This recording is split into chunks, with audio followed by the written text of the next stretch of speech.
দাও খোদা দাও আমায় আবার ওমর দারাজ দিল। দাওয়ালির মতো বীর সেনানি, আলীর মতো বীর সেনানি, জাগাতে নিখিল। দাও খোদা দাও আমায় আবার ওমর দারাজ দিল। দাও খোদা দাও আমায় আবার ওমর দারাজ দিল। হাম যাকে দাও ঘরে ঘরে জীবন দিতে ওয়াকাতরে। হাম যাকে দাও ঘরে ঘরে জীবন দিতে ওয়াকাতরে।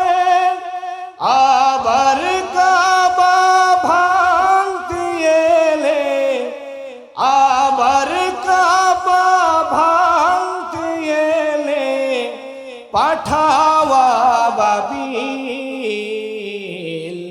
দাও খোদা দাও আমায় আবার ওমর দারাজ দিল।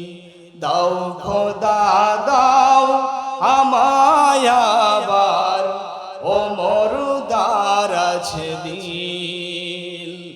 قل لو كان البحر مدادا لكلمات ربي لنفد البحر قبل أن تنفد كلمات ربي ولو جئنا بمثله مددا। বলুন সুবহানাল্লাহ। আল্লাহ পাক রব্বুল আলামিন বলেন, হে নবী আপনি বলে দিন, যদি কোনো ব্যক্তি কোরআনুল কারীমের ব্যাখ্যা লেখা যদি শুরু করে দেয়, এই পৃথিবীর মধ্যে যতগুলো পানি রয়েছে, 7 সমুদ্র 13 নদীর পানিকে যদি সে যদি কালিয়ে বানায়, আর পৃথিবীর মধ্যে যত গাছ আছে সমস্ত গাছগুলোকে যদি সে ব্যক্তি যদি কলম বানায়, এরপরে আমি আল্লাহ পাক রব্বুল আলামিনের কোরআনের ব্যাখ্যা লেখা যদি শুরু করে দেওয়া হয়, লিখতে লিখতে এক পর্যায়ে তার ওই গাছ নামক কলম শেষ হয়ে যাবে, পানি নামক কালি শেষ হয়ে যাবে, কিন্তু আমি আল্লাহ পাক রব্বুল আলামিনের এই কোরআনের ব্যাখ্যা লেখা কখনো শেষ করতে পারবে না। সুবহানাল্লাহ। আল্লাহ পাক রব্বুল আলামিন বলেছেন, যখন যেখানে আমি আল্লাহ পাক রব্বুল আলামিনের কোরআনের কথা হয়, কোরআন থেকে যেখানে কথা হয়, আল্লাহ পাক রব্বুল আলামিন বলেন ওই জায়গায় যে সমস্ত ব্যক্তিরা উপস্থিত থাকবে, তোমরা মাত্র 2টি কাজ করবা। এই 2টি কাজ যদি তোমরা যদি করতে পারো, আমি আল্লাহ পাক রব্বুল আলামিন তোমাদের উপর পরিপূর্ণভাবে রহমত বর্ষণ করব। সুবহানাল্লাহ। তাহলে আমরা এই 2টি কাজ করতে রাজি আছি তো? সেই 2টি কাজ কি? আসুন আমরা কোরআন থেকে জেনে নিই। আল্লাহ পাক রব্বুল আলামিন বলেন, وَإِذَا قُرِئَ الْقُرْآنُ فَاسْتَمِعُوا لَهُ وَأَنصِتُوا لَعَلَّكُمْ تُرْحَمُونَ। আল্লাহ পাক রব্বুল আলামিন বলেন, যেখানে যে জায়গায় আমি আল্লাহ পাক রব্বুল আলামিনের এই কোরআনের কথা যেখানে হবে, কোরআন থেকে যেখানে আলোচনা করা হবে, তোমরা যদি 2টি কাজ যদি করতে পারো, আমি আল্লাহ পাক রব্বুল আলামিন তোমাদের উপর রহমত বর্ষণ করে দেব। সুবহানাল্লাহ। তার মধ্যে 1 নাম্বার কাজ হচ্ছে, আল্লাহ পাক রব্বুল আলামিন বলেন, যেখানে কোরআন থেকে আলোচনা করা হবে তোমরা যদি চুপ থাকো, আর 2 নাম্বার আল্লাহ পাক রব্বুল আলামিন বলেন, তোমরা যদি মনোযোগ সহকারে আমি আল্লাহ পাক রব্বুল আলামিনের এই কোরআনের কথাগুলো যদি তোমরা শোনো, আমি আল্লাহ পাক রব্বুল আলামিন তোমাদের উপর পরিপূর্ণভাবে রহমত তোমাদের উপর বর্ষণ করব। সুবহানাল্লাহ। তাহলে দুটি কাজ কি? এক নাম্বার হচ্ছে চুপচাপ থাকা, আর একটি কাজ হচ্ছে মনোযোগ সহকারে কোরআন এবং হাদিসের কথাগুলো শোনা। তাহলে আমরা এই দুটি কাজ করতে আমরা রাজি আছি তো? আল্লাহ পাক রব্বুল আলামিন এনার ভাষ্য অনুযায়ী আমরা এই দুইটি কাজ যদি করতে পারি, আল্লাহ পাক রব্বুল আলামিন অবশ্যই আল্লাহ পাক রব্বুল আলামিন আমাদের উপর রহমত বর্ষণ করবেন। সুবহানাল্লাহ। কারণ আল্লাহ পাক রব্বুল আলামিন যা ওয়াদা করেন, আল্লাহ পাক রব্বুল আলামিন ওয়াদা কখনো বরখলাফ করেন না। তাহলে আমরা কোরআন থেকে আলোচনা করব, সেই কোরআন থেকে আলোচনা আমরা মনোযোগ সহকারে শুনবো। আল্লাহ পাক রব্বুল আলামিন এই বিশ্বের মানবতার জন্য, এই মানুষকে হেদায়েতের জন্য, কোরআন কল্যাণের পথে পরিচালনা করার জন্য আল্লাহ পাক রব্বুল আলামিন যুগে যুগে অসংখ্য নবী রাসূলদেরকে প্রেরণ করেছেন। আর প্রত্যেকটা নবী রাসূলদেরকে আল্লাহ পাক রব্বুল আলামিন খাস একটা বিশেষ শক্তি, মুজিজা আল্লাহ পাক রব্বুল আলামিন প্রত্যেকটা নবীদেরকে আল্লাহ পাক রব্বুল আলামিন দান করেছেন। সুবহানাল্লাহ। আল্লাহ পাক রব্বুল আলামিন হযরতে দাউদ আলাইহিস সালামকে মুজিজা দান করেছিলেন। হযরতে দাউদ আলাইহিস সালামকে আল্লাহ পাক রব্বুল আলামিন এমন মুজিজা দান করেছিলেন, হযরতে দাউদ আলাইহিস সালাম যদি কোনো লোহাকে ধরে যদি তিনি চাপ দিতেন, আল্লাহ পাক রব্বুল আলামিন হযরতে দাউদ আলাইহিস সালামকে এমন মুজিজা দান করেছিলেন, হযরতে দাউদ আলাইহিস সালাম ওই লোহাকে চাপ দেওয়ার সঙ্গে সঙ্গে আল্লাহ পাক রব্বুল আলামিন লোহাকে মোমের মতো গলিয়ে দিতেন। আল্লাহ পাক রব্বুল আলামিন বলেন, ওয়া আলান্না লাহুল হাদীদ। আল্লাহ পাক রব্বুল আলামিন বলেন, আমার নবী দাউদ আলাইহিস সালাম যদি কোনো লোহা জাতীয় জিনিস, কোনো লোহাকে যদি তার হাতের মধ্যে ধরে যদি চাপ দিতেন, আমি আল্লাহ পাক রব্বুল আলামিন ওই লোহাকে সঙ্গে সঙ্গে মোমের মতো গলিয়ে দিতে পারি। সুবহানাল্লাহ। আমার ভাইরা, এমন এইভাবে আল্লাহ পাক রব্বুল আলামিন হযরতে সুলাইমান আলাইহিস সালামকে মুজিজা দান করেছিলেন।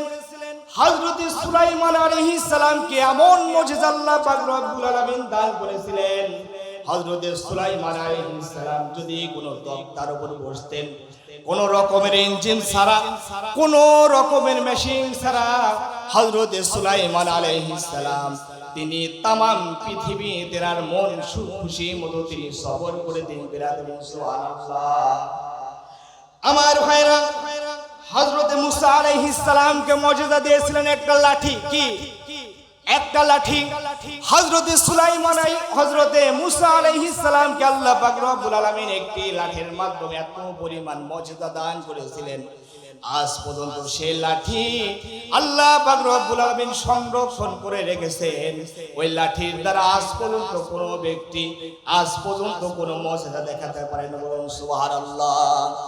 আল্লাহ পাক রব্বুল আলামিন হযরতে মুসা আলাইহিস সালামকে বললেন, ওয়া মা তিলকা বিয়ামিনিকা ইয়া মুসা।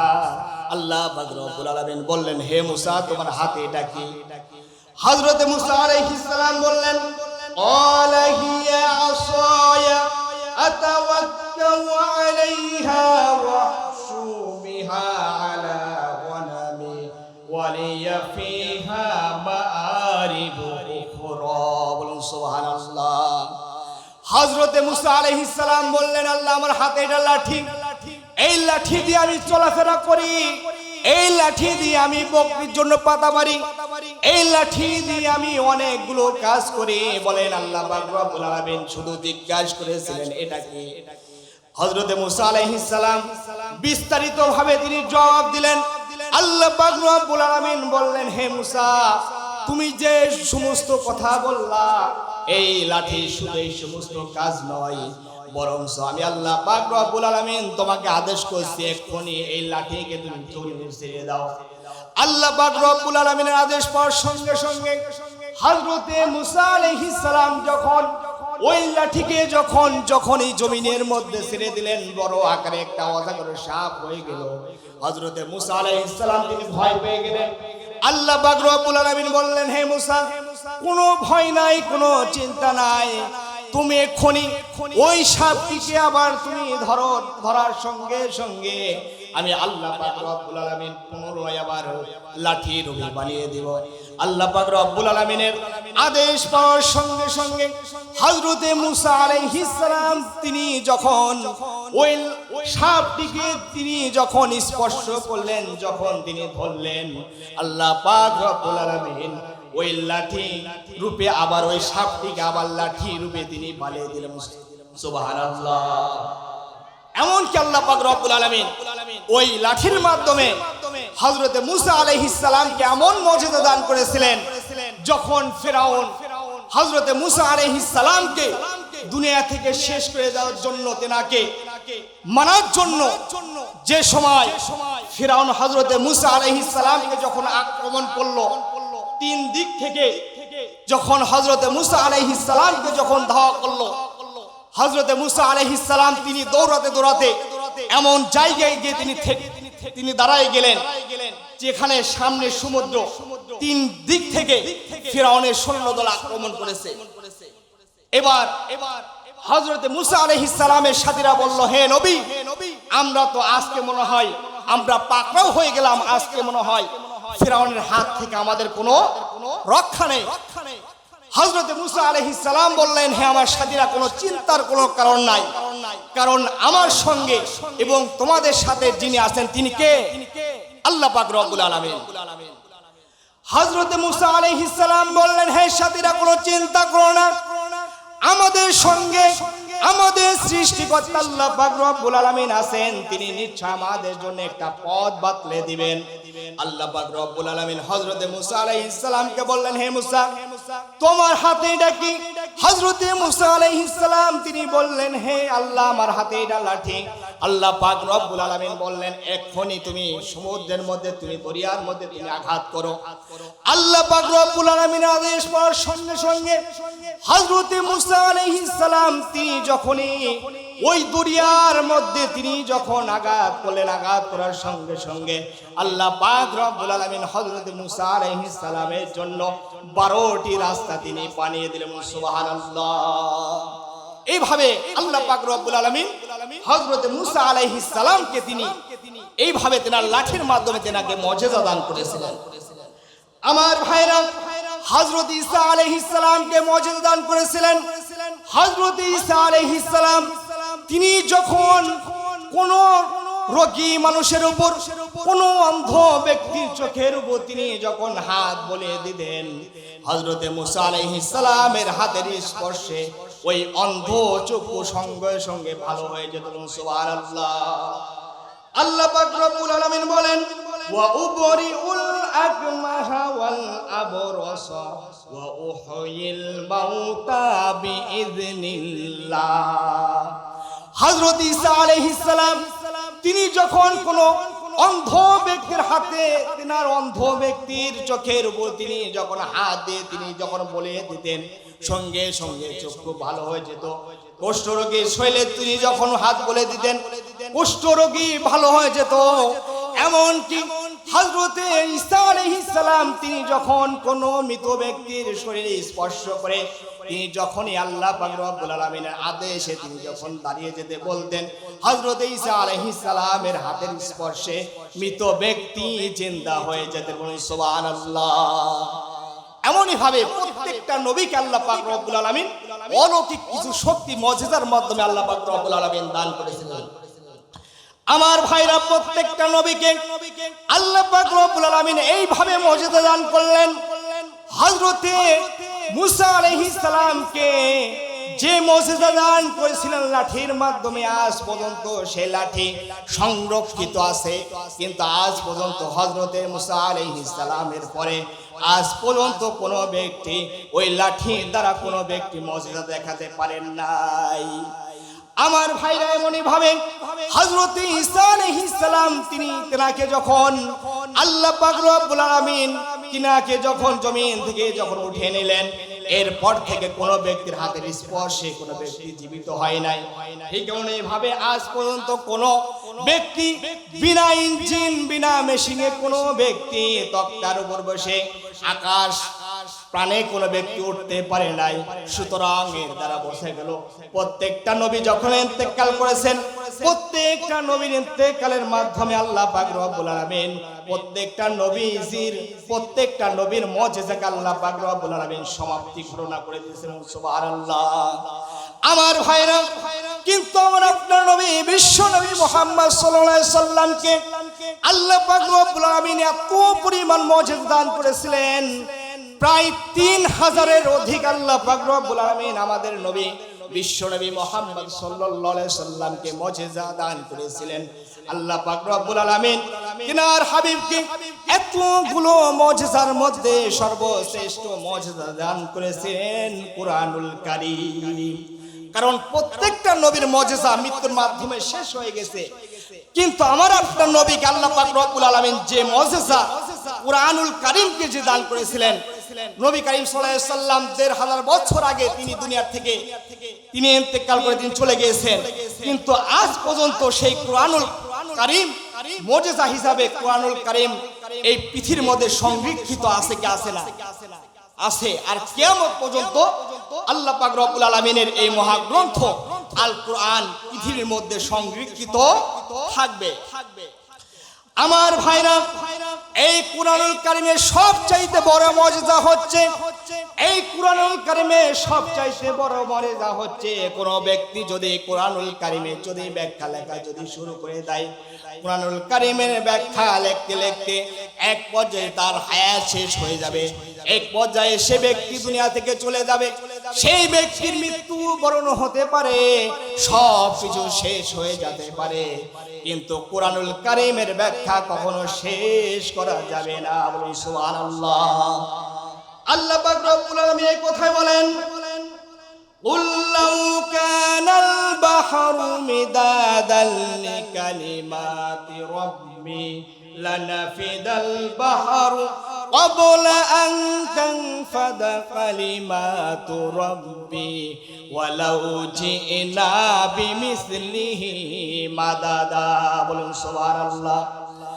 আল্লাহ পাক রব্বুল আলামিন বলেন, হে নবী আপনি বলে দিন, যদি কোনো ব্যক্তি কুরআনুল কারীমের ব্যাখ্যা লেখা যদি শুরু করে দেয়, এই পৃথিবীর মধ্যে যতগুলো পানি রয়েছে 7 সমুদ্র 13 নদীর পানিকে যদি সে যদি কালিয়ে বানায়, আর পৃথিবীর মধ্যে যত গাছ আছে সমস্ত গাছগুলোকে যদি সে ব্যক্তি যদি কলম বানায়, এরপরে আমি আল্লাহ পাক রব্বুল আলামিনের কোরআনের ব্যাখ্যা লেখা যদি শুরু করে দেওয়া হয়, লিখতে লিখতে এক পর্যায়ে তার ওই গাছ নামক কলম শেষ হয়ে যাবে, পানি নামক কালি শেষ হয়ে যাবে, কিন্তু আমি আল্লাহ পাক রব্বুল আলামিনের এই কোরআনের ব্যাখ্যা লেখা কখনো শেষ করতে পারবে না। সুবহানাল্লাহ।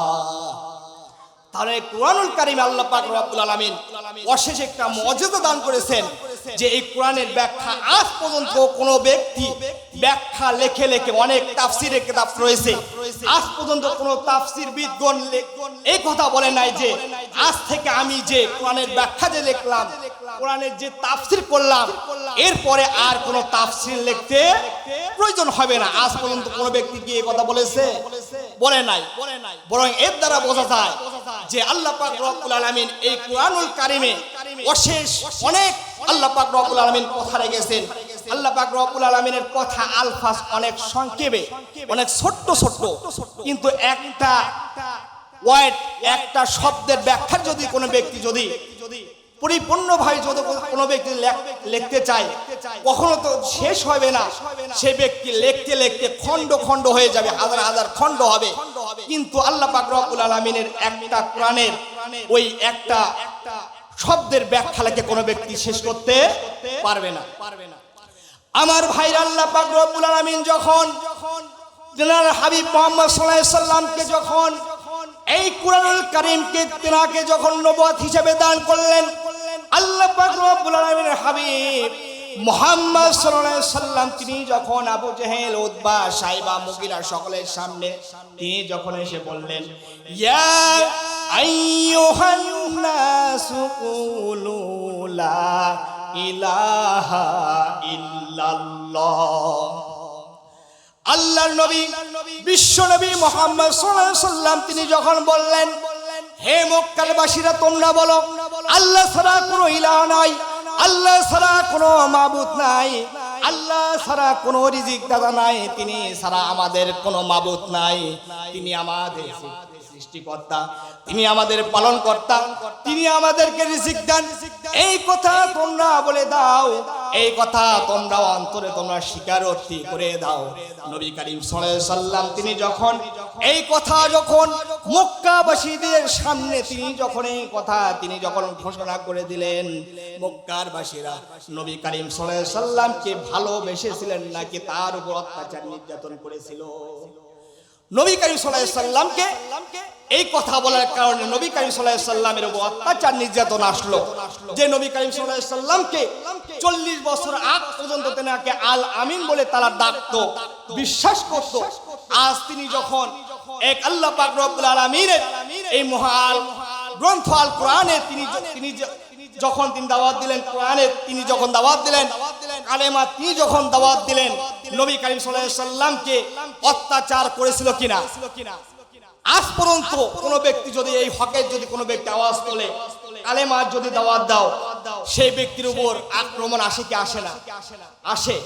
সুতরাং আজ পর্যন্ত কিয়ামত পর্যন্ত যারা এই কোরআনের কথা যারা বলবে, কিয়ামত পর্যন্ত সেই সমস্ত ব্যক্তিদের উপর যারা জালেম, যারা আল্লাহর দুশমন, যারা কোরআনের দুশমন, যারা ইসলামের দুশমন, ওই সমস্ত ব্যক্তিরা ওই সমস্ত আলেমদের উপর নির্যাতন করবে কি করবে না? অবশ্যই করবে। আর আল্লাহ পাক রব্বুল আলামিন বলেন, ওই ব্যক্তি কখনো এই কথা যেন সে ব্যক্তি কখনো যেন এই কথা মনে না করে যে আমি তাহাকে হেদায়েত দিয়েছি, আমি আল্লাহ পাক রব্বুল আলামিনের পরিপূর্ণ মুত্তাকি মুমিন বান্দা হিসেবে গ্রহণ করেছি, কিন্তু ওই ব্যক্তির উপর কোনো কষ্ট আসবে না, আযাব আসবে না, এই কথা সেই ব্যক্তি কখনো যেন মনে না করে। সুতরাং এর দ্বারা বোঝা যায় যে যারা হকের কথা বলবে, কোরআনের কথা বলবে, তাদের উপরে কিয়ামত পর্যন্ত ইসলাম বিদ্বেষী, আল্লাহ বিদ্বেষী, কোরআনের বিদ্বেষীরা ওই সমস্ত ব্যক্তির উপর আক্রমণ নির্যাতন করবে। আমার ভাইরা, নবী করিম সাল্লাল্লাহু আলাইহি সাল্লাম তিনি যখন এই কালেমা দাওয়াত দেওয়া যখন শুরু করে দিলেন, ওই মক্কার কাফেররা নবী করিম সাল্লাল্লাহু আলাইহি সাল্লামকে আক্রমণ করলো। এক পর্যায়ে নবী করিম সাল্লাল্লাহু আলাইহি সাল্লামকে যখন তারা থামাতে যখন না পারলো, নবী করিম সাল্লাল্লাহু আলাইহি সাল্লামের চাচা আবু তালেব নিকটে চলে গেল। তার চাচাকে বলল, হে আবু তালেব, তোমার ভাতিজা মুহাম্মদকে বুঝাও, সে যেন ইসলামে দাওয়াত না দেয়, সে যেন ইসলামে দাওয়াত না দেয়, কালেমা দাওয়াত না দেয়, তুমি তাকে থামাও। নবী করিম সাল্লাল্লাহু আলাইহি সাল্লাম তিনি যখন বাড়িতে আসলেন, তার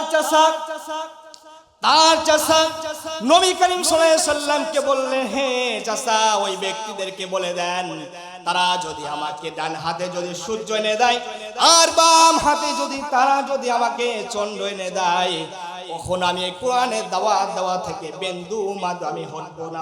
সুবহানাল্লাহ। আমার ভাইরা, আল্লাহ পাক রব্বুল আলামিনের উপর, আল্লাহ পাক রব্বুল আলামিনের হাবিব মুহাম্মদ সাল্লাল্লাহু আলাইহি সাল্লামের উপর এত পরিমাণ নির্যাতন করলেন, নবী করিম সাল্লাল্লাহু আলাইহি সাল্লাম তিনি কখনো তাদের জন্য বদদোয়া করেন নাই। কারণ আল্লাহ পাক রব্বুল আলামিন বলেন, আমি আমার নবী মুহাম্মদ সাল্লাল্লাহু আলাইহি সাল্লামকে तमाम বিশ্বের জন্য রহমত স্বরূপ প্রেরণ করেছেন। সুবহানাল্লাহ। এই জন্য আল্লাহ পাক রব্বুল আলামিন বলেন, ওয়া মা আরসালনাকা ইল্লা রাহমাতান লিল আলামিন।